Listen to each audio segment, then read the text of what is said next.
बिस्मिल्लाहिर्रहमानिर्रहीम। नाज़रीन इकराम, मैं प्रोग्राम सियासी चौपाल से मोहम्मद तारिक राना आपसे मुखातिब हूँ। आज सियासी चौपाल में एक इंतहाई अहम और दिलचस्प वीडियो आपके सामने पेश की जाएगी। लेकिन सबसे पहले मैं आपको बताता चलूँ कि आज की वीडियो में हम क्या चीज़ पेश कर रहे हैं। सबसे पहले तो नेट मीटरिंग के हवाले से जो गवर्नमेंट की पॉलिसी है और जो दोगलापन इस हुकूमत ने इख्तियार किया है वो हम आपको बताएंगे। दूसरे नंबर पर पीसीबी का आईसीसी से जो इजलास लाहौर में हुआ उसका आउटकम क्या रहा और पाकिस्तान ने क्या खोया क्या पाया। बिगानी शादी में अब्दुल्ला दीवाना बन के पाकिस्तान को क्या मिला, आज इंडियन मीडिया में हमारी सुर्खी हो रही है। तीसरे नंबर पर हम देखेंगे कि 2 सालों की इसका हुकूमत जो है 8 फरवरी को हुकूमत के 2 साल मुकम्मल हो गए, बल्कि अगर देखा जाए तो 16 माह पिछले मिला के इस अप्रैल को 4 साल मुकम्मल हो जाएंगे। 4 साल की इस हुकूमत में इस शहबाज शरीफ हुकूमत ने क्या तीर मारा, अवाम को क्या बेनिफिट दिया, इस पर बात होगी। सबसे पहले नेट मीटरिंग के हवाले से बात की गई है। नेट मीटरिंग लोगों ने अपना बेशुमार पैसा लगाया, बेतहाशा सोलर सिस्टम लगाए गए और हाइब्रिड सिस्टम से लोग जो है नेट मीटरिंग की तरफ गए और गवर्नमेंट ने उसकी हौसला अफजाई की। लेकिन अब आप इस हुकूमत का जालमाना इकदाम देखें, कितनी बेहिस और घटिया हुकूमत है ये कि इस हुकूमत ने नेट मीटरिंग का फार्मूला इस हुकूमत ने नेट मीटरिंग का फार्मूला तब्दील कर दिया। अब आप दिन के वक्त जो 50 यूनिट बनाएंगे, रात को गवर्नमेंट वो आपसे छीन लेगी। किस तरह से कि 10 रुपए का यूनिट आप गवर्नमेंट को बेचेंगे और 44-45 रुपए का आपको यूनिट मिलेगा। यानी अगर आपने 500 रुपए की हुकूमत को बिजली दी है तो गवर्नमेंट ने 2500 रुपए की बिजली आपको बेचेगी एक दिन में। यानी अगर आपने 50 यूनिट बनाए हैं और 500 रुपए की गवर्नमेंट को बिजली बेची है तो रात को जब वो इस्तेमाल करेंगे तो आपको वो 55 रुपए की मिलेगी। तो बेड़ा कर सत्यानाश सवा सत्यानाश इस हुकूमत ने कर दिया है। और अवाम ने अपने तौर पर जो रिलीफ लिया था और इसमें हुकूमत की कोई कंट्रीब्यूशन नहीं थी, इस हुकूमत को अवाम की कोई खुशी बर्दाश्त है ही नहीं, इससे ये जाहिर होता है। दूसरे नंबर पर पीसीबी की वाह थी, मोहसिन नकवी की वाह थी, जय जयकार थी, हर तरफ जो है वो चर्चे थे। इंडियन मीडिया तड़प रहा था कि 500 मिलियन का नुकसान, फला नुकसान, ये नुकसान, वो नुकसान। लेकिन बांग्लादेश की हुकूमत ने हमसे कोई अपील नहीं की कि हम उसका साथ दें। तो बेगानी शादी में अब्दुल्ला दीवाना बन के हमें मिला क्या, हमने पीसीबी से क्या मनवाया। अब हमारी टीम 15 तारीख को खेलेगी जो कि इंतहाई कमज़ोर टीम है। मेरे ख्याल के मुताबिक अगर इंडिया के मुकाबले में देखा जाए तो कमज़ोर टीम है। चलें छोड़ें, खेल में तो कमज़ोर होना या कुछ होना, इस तरह से यूएसए की टीम भी है, यूएसए सुपर पावर है लेकिन उसकी टीम कमज़ोर है, ये बात नहीं। खेल तो खेल है, लेकिन अब फिर इंडियंस जो है हमारे साथ हाथ नहीं मिलाएंगे।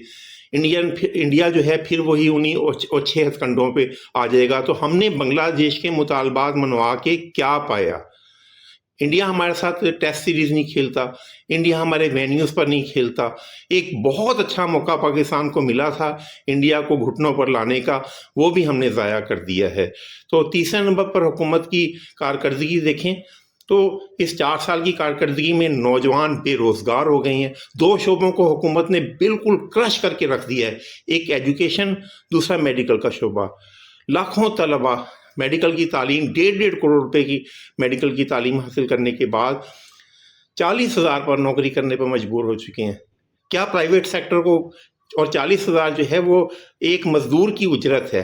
1.5 करोड़ खर्चने के बाद तालिबे इल्म 40,000 पर नौकरी करने पर मजबूर है। तो क्या गवर्नमेंट प्राइवेट सेक्टर जो 1.5 करोड़ रुपया मेडिकल कॉलेजेस कमा रही हैं और वो इन्हीं डॉक्टर्स को वो 40,000 पे रखते हैं और ख़ुद जो है वो उन्होंने हाहाकार मचाई हुई है और एक माफिया की शक्ल इख्तियार कर ली है। तो देखा जाए तो एजुकेशन में तालिबे इल्म जो हैं वो बुरी तरह से पिस रहे हैं। पाकिस्तान की यूथ 62% है। एजुकेशन का बेड़ा गर्क, मेडिकल के शोबे का बेड़ा गर्क, मुआशी इन्हतात जो है वो, इन्फ्लेशन जो है उसका बेड़ा गर्क, रियल सेक्टर का बेड़ा गर्क। यानी अगर आप देखें तो इस हुकूमत की कोई कारकर्दगी नहीं है। अगर एक चीज़ की तारीफ़ की जा सकती है तो वो पाक अफवाह की तारीफ़ की जा सकती है।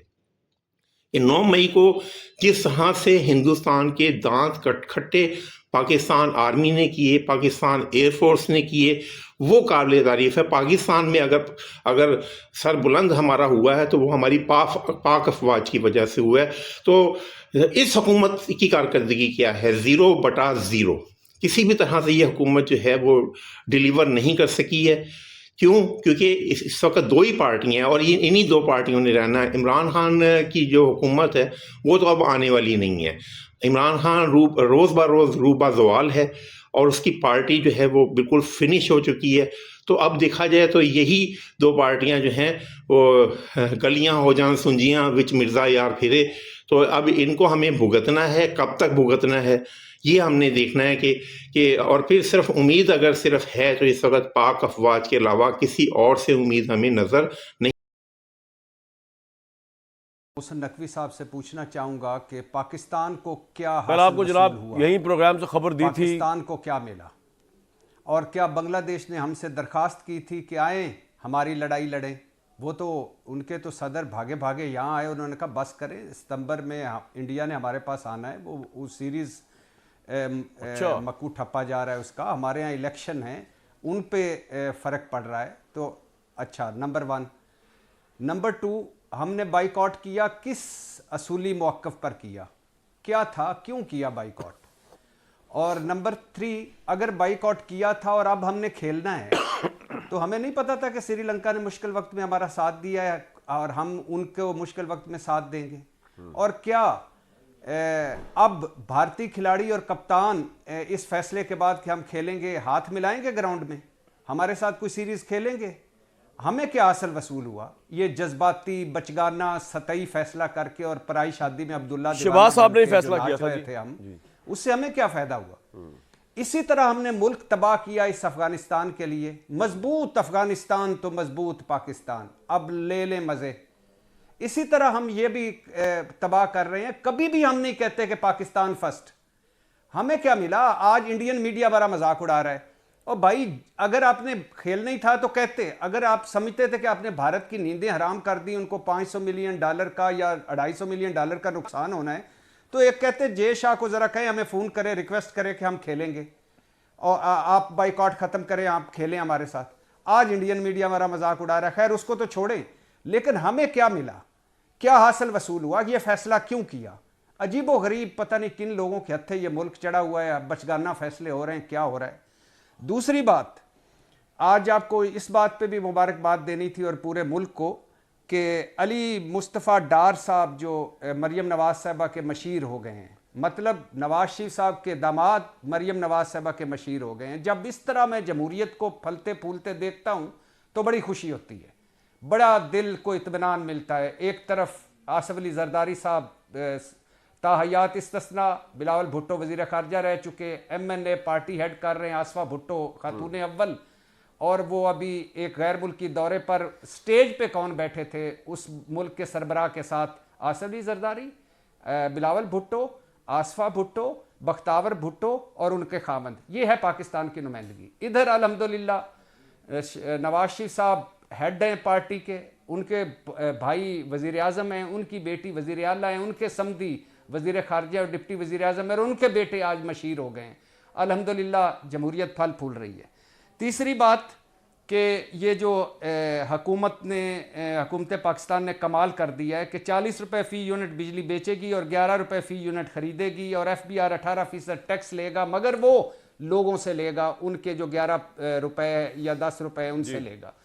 मुझे मरियम नवाज साहबा याद आ रही हैं, वो कहा करती थी 1 रुपये महंगाई होती, 1 रुपये बिजली बढ़ती है, नवाज शरीफ साहब रात को सो नहीं पाते। और अब तो मेरे ख्याल से वो उठ कर टहलते होंगे और देखते होंगे कि हो क्या गया इस मुल्क के साथ। और जहाँ तक हुकूमती कारकर्दगी है मेरे भाई, वो एक शेर है ना जॉन एलिया साहब का कि मैं भी बहुत अजीब हूँ, इतना अजीब हूँ कि बस खुद को तबाह कर लिया और मलाल भी नहीं। ये मोहसिन नकवी साहब की नज़र भी है और शहबाज शरीफ साहब की नज़र भी है और नवाज शरीफ साहब की नज़र भी है। मरियम नवाज साहबा बड़ा मेरिट करती थी, आज मेरिट पे अली डार जो है उनके हो गए मशीर। मैं अली डार साहब की क्रिप्टो करेंसी की बैरून मुल्क खिदमात पे बात नहीं करना चाहता, वो कभी फिर करेंगे। ठीक। और इस मौजू पर बात करते हुए मेरे जो जज्बात हैं वो भी सुन लीजिए कि जॉन एलिया ही कहते हैं कि एक तेरी बराबरी के लिए खुद को कितना गिरा चुका हूं मैं। वाह। अब आप अंदाजा करें कि पहले कर लेते हैं रोज़गार की बात। ख्वाजा आसिफ साहब को सुनते हैं। ख्वाजा आसिफ साहब कहते हैं कि मुल्क में सबसे ज़्यादा रोज़गार मुहैया करने वाला शोबा गदागरी है। अब आगे आ जाइए उड़ान पाकिस्तान। एहसन इकबाल साहब कह रहे हैं कि जिस मकाम पर 28 साल हम पहले खड़े थे, आज उसी मकाम पर बड़ी ढिठाई के साथ खड़े हैं। और मईशत पे बात कर लेते हैं। औरंगजेब साहब कहते हैं हाँ ये सच है कि मुल्की और गैर मुल्की कंपनियां मुल्क छोड़कर जा रही हैं क्योंकि पूरे खित्ते में सबसे महंगी बिजली हमारी, सबसे ज़्यादा टैक्स हमारे। तबका अशराफिया, यूएनडीपी कह रही है 17 अरब डॉलर की आप मरात और सहूलतें देते हैं तबका अशराफिया को। भट्टी साहब, करप्शन, आईएमएफ कह रही है कि करप्शन हर सतह पर है और गला घोंटा हुआ है उसने मईशत का, और 6.5% जीडीपी का करप्शन की नजर हो जाता है। पार्लियामेंटेरियंस के असास से खुफिया रहेंगे, अल्हम्दुलिल्लाह, मुबारक हो। भट्टी साहब पॉइंट आ गया, कर्जे रिकॉर्ड बहुत बड़ा ऑनस्लॉट कर दिया आपने। सवा सत्यानाश, सरमायाकारी सवा सत्यानाश, ज़राअत सवा सत्यानाश, इंडस्ट्री सवा सत्यानाश, रियल स्टेट सवा सत्यानाश, ज़र मुबादला कमर्शियल बैंकों को और जो सूद पर दोस्त मुल्कों ने पैसे दिए उसको निकाल के देखें तो सवा सत्यानाश, गुर्बत सवा सत्यानाश, बेरोजगारी सवा सत्यानाश, महंगाई सवा सत्यानाश, अदलिया की आज़ादी सवा सत्यानाश, पार्लियामेंट का तकद्दुस सवा पूरा आ गया आपका सत्यानाश, पॉइंट। वोट की इज्जत सवा सत्यानाश, आज़ादी सहाफ़त सवा सत्यानाश, बुनियादी इंसानी हकूक सवा सत्यानाश, चादर चार दीवारी का तकद्दुस सवा सत्यानाश, जान माल का तहफ़्फ़ुज़ सवा सत्यानाश, दहशतगर्दी की लहर सवा सत्यानाश, नफरत और तकसीम सवा सत्यानाश। लोगों का हुकूमत का जहां सवा सत्यानाश नहीं हुआ वो ये हुआ कि ऐवान सदर का बजट बढ़ा, ऐवान वजीर आजम का बजट बढ़ा, वजीरों मशीरों की तनख्वाहें बढ़ी, जजों की मरात और अरकान पार्लियामेंट की तनख्वाहें और मरात बढ़ी, ब्यूरोक्रेट्स की मौजूद में इजाफा हुआ, और 50-60 के करीब वजीर मशीर लेकर बैठे हैं शहबाज शरीफ साहब। और मार्च 2024 से 2026 तक 38 गैर मुल्की दौरे किए हैं शहबाज शरीफ साहब ने। हासिल वसूल क्या हुआ मुझे कुछ नहीं पता। पॉइंट आ गया सर। और सिर्फ 2 साल नहीं है मेरे भाई, ये मैंडेट चोरी के 2 साल नहीं है, फार्म 47 के 2 साल नहीं है। 16 महीने पहले शहबाज शरीफ भुगता गए थे, फिर 6 महीने। भट्टी साहब आपको मेरी आवाज आ रही है मेरी जान? अब पॉइंट आ गया आपका। क्या राणा साहब का क्या रूल निकालेंगे? सत्यानाश है, इस मुल्क का रिवर्स गियर लगा हुआ है, इस मुल्क का नकदा कोका पर पाबंदी है, लाशों पर बसंत मनाई जा रही है। कल आपको जनाब यही प्रोग्राम से खबर दी थी कि पाकिस्तान इंडिया का मैच जो है वो होने जा रहा है 15 तारीख को। सबसे पहले हमने खबर दी आपको यहाँ से, और वाकई ये फैसला हो गया कि 15 तारीख को ये मैच होने जा रहा है। समझ नहीं आया कि अगर यही फैसला करना था तो पाकिस्तान ने इतना डिले क्यों किया, और पाकिस्तान ने उससे भी क्या हासिल किया है। बांग्लादेश बेचारा तो हो गया टूर्नामेंट से बाहर। ये इस सारे प्रोसेस के अंदर सबसे बड़ा जो जिसे आप कहते हैं ना कि लॉस जिसका हुआ है वो बांग्लादेश का हुआ है। लेकिन बताया जा रहा है कि पीसीबी ने जो है वो मास्टर स्ट्रोक खेलते हुए आईसीसी को इस हद तक प्रेशराइज किया कि ना वो जुर्माना करेंगे बांग्लादेश को मैच ना खेलने का, और अगले 3 साल या 4 साल के अंदर जो है कम से कम एक इंटरनेशनल इवेंट जो है वो उसकी होस्टिंग की जिम्मेदारी देंगे बांग्लादेश को, इसकी आईसीसी के किसी ना किसी इंटरनेशनल टूर्नामेंट की।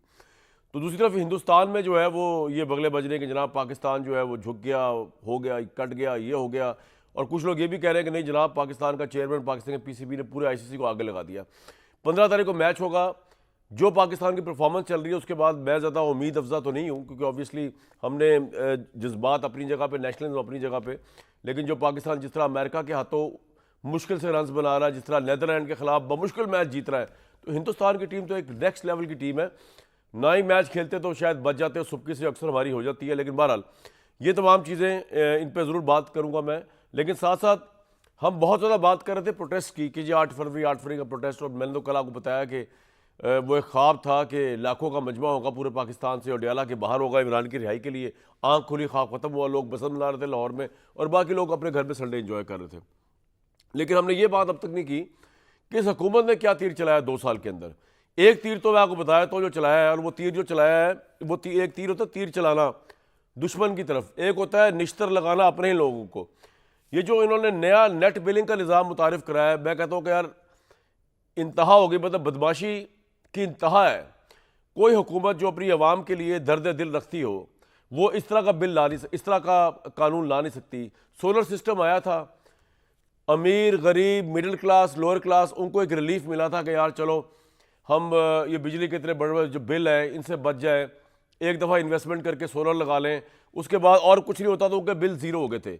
लेकिन इतनी जालिम हुकूमत है, इतनी बेदर्द हुकूमत है, मतलब जिसको यानी कि अवाम का एक तो होता है ना, फायदा तो आप दे ही नहीं सकते, इस पोजीशन में नहीं आप, क्योंकि आप IMF के कर्जों में जकड़े में हैं, आप इस काबिल ही नहीं है। आप पिछले कई सालों से, दिहाइयों से आपकी बैड गवर्नेंस की वजह से, इन हुकूमतों की, आप उसके सूद के निज़ाम में जकड़े हुए हैं। तो अवाम को रिलीफ तो आप दे नहीं सकते। खते गरबत के नीचे, पॉवर्टी लाइन के नीचे लोग मर रहे हैं आपके अंडर। कोई अगर फ़ायदा अवाम अपने तौर पर ले रहे थे, आपकी वजह से नहीं, शहबाज शरीफ साहब की हुकूमत की वजह से नहीं, अपने तौर पर ले रहे थे, शहबाज साहब की हुकूमत से रहा नहीं गया। शहबाज साहब को रात को नींद नहीं आई।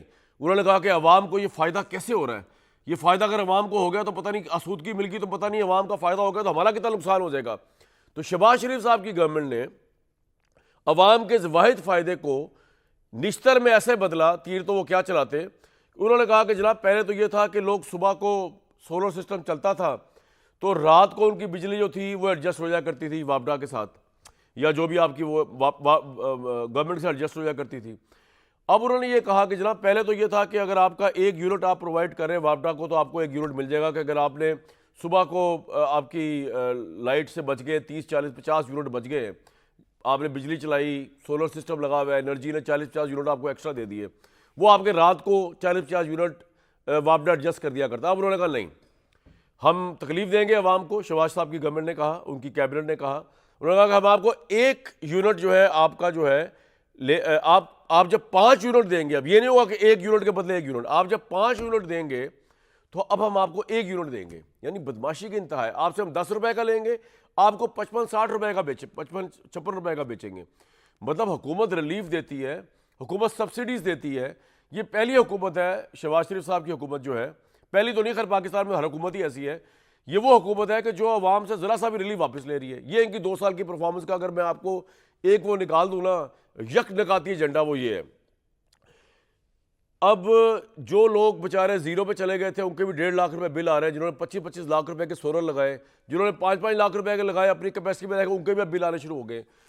दोनों हाथों से दुआएं दे रहे हैं इस हुकूमत को। 2 साल शहबाज साहब के इस पर ज़रूर बात करेंगे। पाकिस्तान क्रिकेट टीम के बोर्ड ने जो फैसला किया है इस पर ज़रूर बात करेंगे, पाकिस्तान का प्रॉस्पेक्ट क्या है।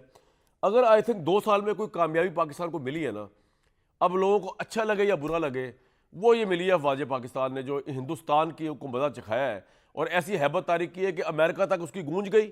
और ये 2 साल जो है वो पाकिस्तान की दिफाई, पाकिस्तान की जो है आर्म फोर्सेस, पाकिस्तान की फ़ज़ाइया, पाकिस्तान की आर्मी, इनके नाम रहा। और ये अगर ना होता तो मेरा ख्याल से जो हमारी जितनी पजीराई हुई है सऊदी अरब के अंदर, मिडल ईस्ट के अंदर, गज़ा पीस के अंदर, सब के अंदर, अमेरिका के अंदर, ये ना होता। ये रख दे साइड में। लोग कहते हैं कि जी आप सियासतदानों को, भाई सियासतदानों ने किया क्या है? सियासतदान को तो अगर बस चले तो मुंह से रोटी नोच ले लोगों की। तो इस सिचुएशन के अंदर मैं आपको ज़रा ये भी बता दूं कि अभी फैफन की रिपोर्ट आई है, सियासतदानों ने किस तरह पार्लियामेंट को खुद बेतौकीर रबर स्टैम्प बनाया। अगर आप ये देखें, वो पार्लियामेंट जिसका काम कानून साजी करना है, तो फैफन के मुताबिक 12 से 22 जनवरी के दौरान मुनक्कद होने वाले कौमी असम्बली के 23वें इजलास में 332 में सिर्फ 56 अरकान हाजिर रहे। वाकई काबीना में सिर्फ एक वजीर ने तमाम इजलास में शिरकत की। प्राइम मिनिस्टर जो है वो किसी एक भी इजलास में शरीक नहीं हुए।